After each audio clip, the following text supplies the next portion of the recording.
Quando você foi na Venezuela, já foram 3 idas lá. Sim. Houve um impacto muito grande na sua vida, né? Na situação daquele país, né? Olha, pastor Cássio, essa viagem para mim à Venezuela, a primeira vez, em 2014, ela foi muito impactante e muito importante na minha vida como crente cristã e como brasileira. Porque até então eu estava assim como a maioria dos brasileiros. Não estava muito a par da política.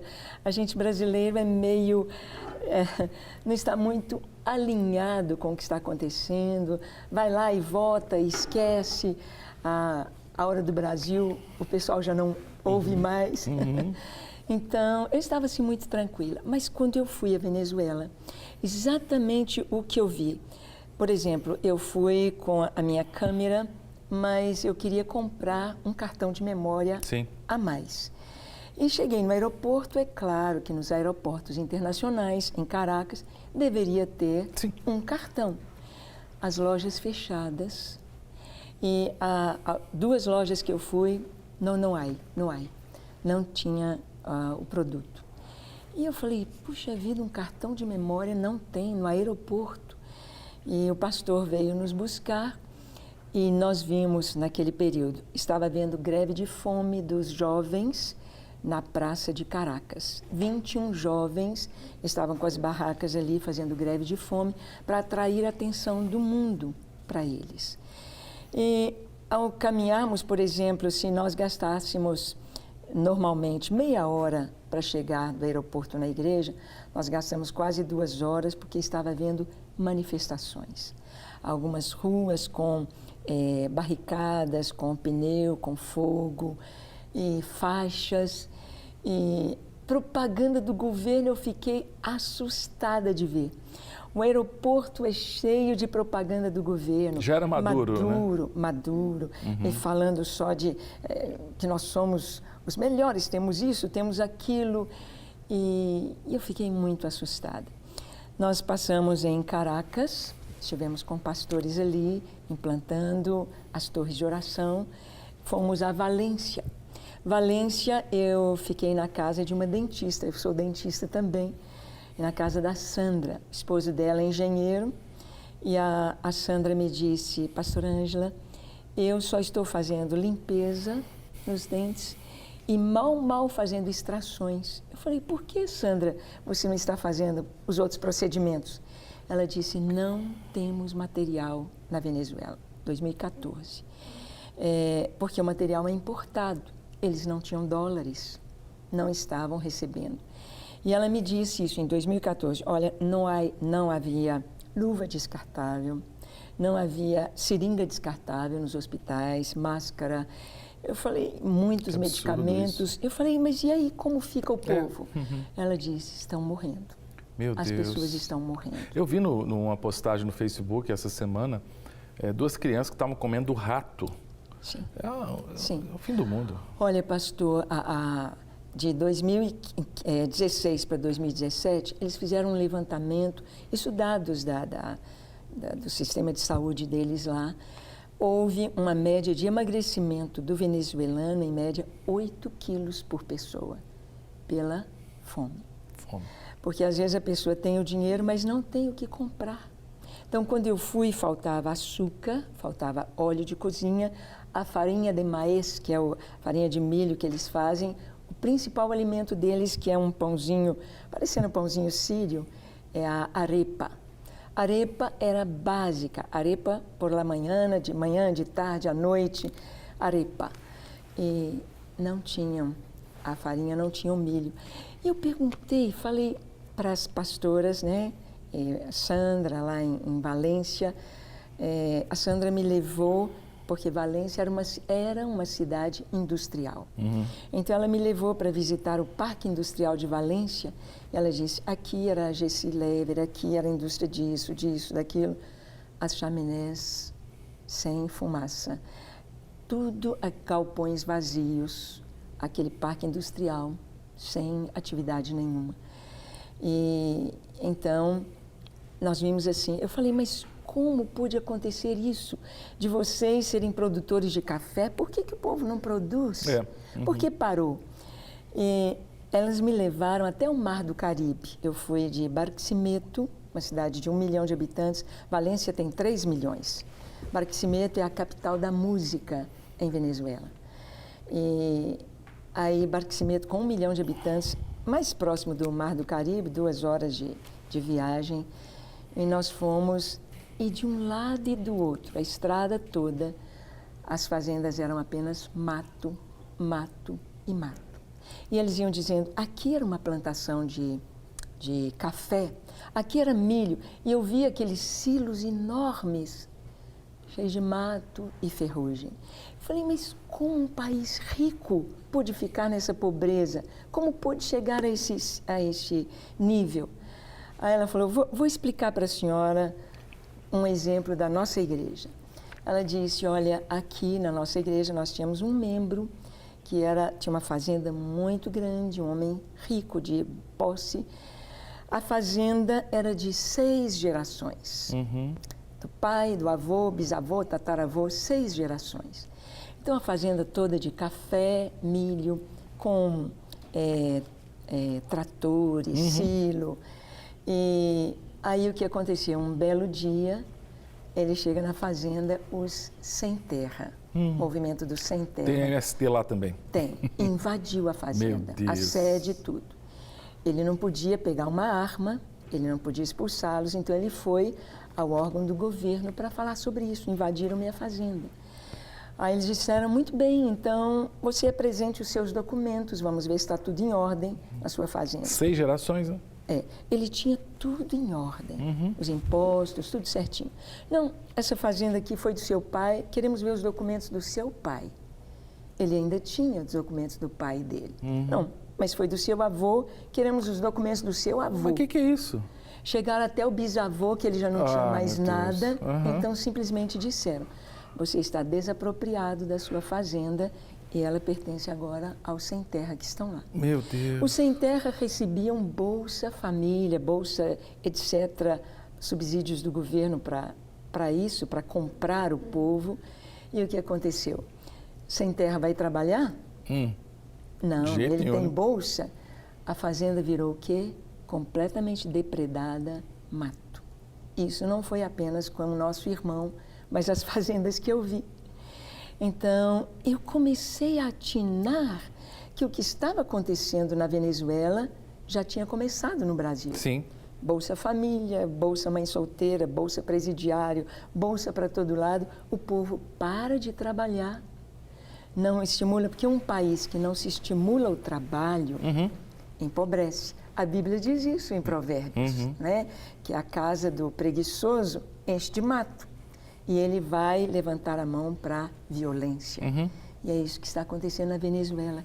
Então, pastor Cássio, eu compreendi que o Brasil corria um sério risco. Eu compreendi que o movimento do sem terra, que as bolsas dadas um engano para o povo, para comprar a população. E eu comecei a ver que tudo o que aconteceu lá se chama linha branca, que é facilitar para a pessoa comprar eletrodomésticos, geladeira, fogão. A linha de crédito, isso. alguma coisa assim. Lá é vivenda, minha vivenda, aqui era minha casa, minha vida. Minha vivenda, minha casa. Como a mesma coisa. Porque no Brasil nós já tivemos tantos governos, por exemplo, eu me lembro da Coab, construindo as casas populares. Sempre tivemos, sempre. Mas eu vi o que estava acontecendo na Venezuela e que só foi aumentando. Todos os anos temos ido lá, o Ministério Gideões foi implantado, tem crescido, nós temos ajudado o país, mas uma inflação tremenda. A primeira vez que eu fui, $1 no Brasil eram R$3, cerca de R$3, 2,95, 3,1. $1 na Venezuela estava 1.500 bolívares. Meu Deus! Ano passado, o pastor Joaquim, sobrinho, irmão da Diva, que trabalhou em nossa igreja, pastor Joaquim da igreja de Palmas, é um pastor que tem uma bênção, tem a igreja lá com as torres de oração. E nós entregamos a Venezuela para o pastor Joaquim, que ele foi conosco desde a primeira viagem. Ele foi no segundo ano, voltamos para o Congresso, no terceiro ano voltamos para o Congresso. E eu perguntei ao pastor Joaquim, ele esteve em novembro de 2017. Falei, pastor, e a inflação na Venezuela? Quando eu fui era 1.500 bolívares, e agora? Ele riu e falou, pastor Ângela, eu cheguei no aeroporto, levei muitos dólares para ajudar a igreja, para ajudar a Venezuela, para comprar alguma coisa. Quando eu cheguei no aeroporto, na casa de câmbio, ele estava a 41 mil bolívares. De 1.500 para 41? 41 mil bolívares. Que isso? E ele foi trocar. Só que na casa de câmbio, sabe quanto eles vendiam? Era 41 mil o valor do câmbio comercial, né? Sim, sim. Mas eles só pagavam 8 mil. Meu Deus, 5. Ou seja, estavam roubando, né? Ou seja, o que ele ia comprar? O dólar dele estava caindo absurdamente. Então, ele não pôde trocar os dólares. E ele pensou, eu vou entregar esses dólares para a igreja. Eles não podiam receber $1. Se uma pessoa comum, que não trabalha, não é uma casa de câmbio, foi encontrada com dólar, ela é presa. Meu Deus. Ele não pôde deixar $1. E ele me disse mais ainda, ele falou, pastor Ângela, fiquei 15 dias em Venezuela e quando eu voltei, nesses 15 dias, o dólar, eu fui com as pastoras em uma pizzaria, à margem do Mar do Caribe lá, uma pizzaria linda. Eles chegaram às 11 da manhã, ficaram de 11 da manhã às 2 da tarde, horário de almoço. Ele falou assim, sabe quantas pessoas entraram na pizzaria esse horário? Nenhuma. O povo não tem dinheiro. Veio a conta, eles comeram a pizza, ele mostrou a foto da pizza, suco venezuelano é maravilhoso, não existe igual no mundo, muito gostoso. Veio a conta 270 mil bolívares. Meu Deus. Né? Aquele caminhão de dinheiro. Né? E ele falou para a pastora Júnia, puxa, está muito caro. Ela falou, pastor, isso aqui dá $3,50. Que isso? Eles comeram 4 horas, pizza, suco, em reais seriam 12, 13 reais. Que isso? Aí ele disse para a garçonete, falou, menina, essa pizza sua está muito barata. Vocês têm isso aqui no Brasil seria, nós iríamos pagar 200, 250 reais, 300, 4 pessoas.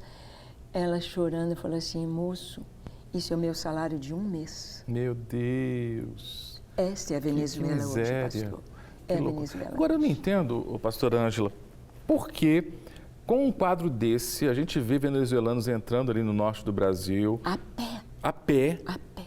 Famílias cruzando a fronteira, se submetendo a uma vida indigna no Brasil, nas praças. Porque diante disso tudo, com tantas evidências, a gente tem no Brasil tantas pessoas que defendem ainda o regime Maduro, defendem países que têm essa política econômica. Por que isso? Eu só vejo 2 alternativas, pastor Cássio. Uma, cegueira. Uma cegueira, e o pior cego é aquele que não quer enxergar. É verdade. Não é? E a ignorância mesmo a respeito. Então, eu penso assim, eu até falo com as pessoas, falo, olha, se você está do lado comunista, por favor, vai morar em Venezuela, vai morar em Cuba, vai para a Coreia do Norte, deixa o Brasil sossegado, deixa-nos ter a democracia, a liberdade, porque além disso tudo, pastor, ainda há opressão. E uma coisa que eu vejo aqui no Brasil que trouxe cegueira, por exemplo, eu conversei há pouco tempo com uma irmã, ela foi até vereadora pelo PT. Ela é crente, uma crente fervorosa, de oração. E aí, conversando com ela a respeito do regime, eu falei assim, se o Lula fosse candidato a presidente, você votaria nele? Ela disse, sim, eu votaria. Eu falei, mas apesar de saber o que ele fez, não, ele foi julgado como politicamente, aquilo é a mídia contra ele. É o discurso. Eu disse, não, ele foi julgado como uma pessoa comum, pelos crimes comuns, não foi politicamente. Claro que não. Aí ela, mas o Lula não é comunista. Eu falei, como não? A bandeira vermelha, abre o site do PT, você vai ver que a primeira prerrogativa é transformar o Brasil num país comunista, implantar o comunismo no Brasil. é a bandeira do PT, é a bandeira comunista. Socialista é essa. Então, não é vermelho à toa, né? Não é à toa. E vermelho é sangue, sabemos, né? É violência. Então, aí ela me disse, ficou lá no partido, eu falei, você não leu sobre a ideologia do partido? Ela, não, eu não me aprofundei. Ou seja, ignorância. Ignorância. Então, eu vejo, e o que tem acontecido de cegueira, pastor Cássio, está sendo colocado nas escolas. Sim. A nossa história foi mexida, está sendo ensinada de uma maneira torcida, e eu acho muito importante a gente falar sobre isso para os nossos jovens. Claro. É interessante, pastora, eu já comentei isso aqui, eu dou aula de economia política na faculdade, estou falando então de alunos adultos, e eu estava comentando um pouquinho sobre a proposta marxista para a família, que é a destruição da família. E quando eu falei para eles que isso está nos escritos de Marx, eles olharam um pouco duvidosos. Duvidosos, incrédulos. Aí o que eu fiz? Na aula seguinte, eu levei o Manifesto Comunista, do Partido Comunista, e mostrei vários trechos onde se mostra claramente que a família, segundo Marx, é uma construção burguesa. Né? Talvez por isso, pastora, que nos últimos 13 anos de um governo de esquerda, a família foi tão atacada, né? Tão atacada. Nós vemos, por exemplo, uma pessoa, vamos pegar um homem pai de família, mas que bebe, gasta o dinheiro na bebida, no cigarro, no jogo, e ele se converte. Então, Cristo entra na vida dele, aí aquele dinheiro que ele jogava fora começa a aparecer. Sim. Então, ele começa a dedicar ao trabalho, ele vai ser o melhor pai de família, e a família vai começar a ascender economicamente. Então, ele vai procurar reformar a casa, melhorar as condições. E o que vai acontecer, então? Ele vai começar uma empresinha, vai deixar para os filhos, o capital aparece. Isso. E é onde o comunismo, para eles, o vilão é o capital, é o rico. Não é?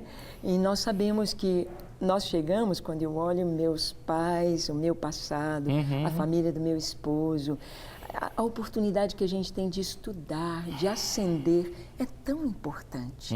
Mas como eles querem pregar contra isto, aí tem de destruir a família. A família. Que é o que Deus fez, criou, e é a base da sociedade.